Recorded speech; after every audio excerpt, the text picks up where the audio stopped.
The rocks around Anagh Head are 2 billion years old, and the oldest in Ireland, formed due to immense pressure under the Earth drifting the landscape from North America to Europe. The Atlantic drifter is still causing the drift by 1 millimeter every year. Also, you can see the very specific shape the rocks have acquired, which shows an effect of the pressure.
Standing over 50 meters in height and situated 80 meters off Downpatrick Head is the imposing sea pillar known as Dunbrice, the Broken Fort.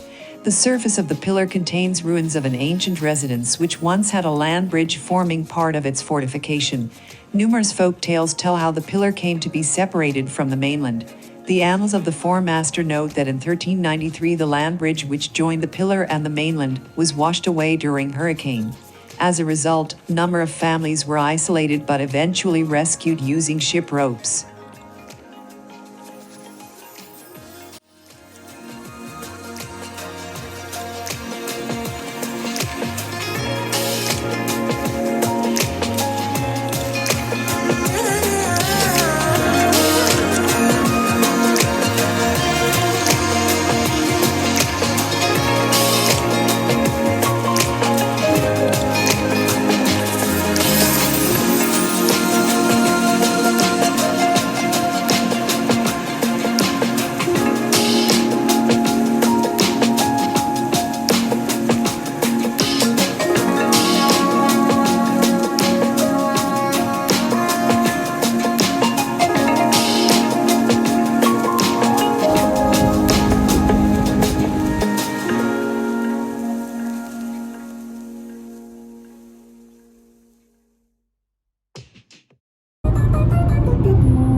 क्या बकैती कर रहा है रे? मुंह पे देख रहा है पूरा।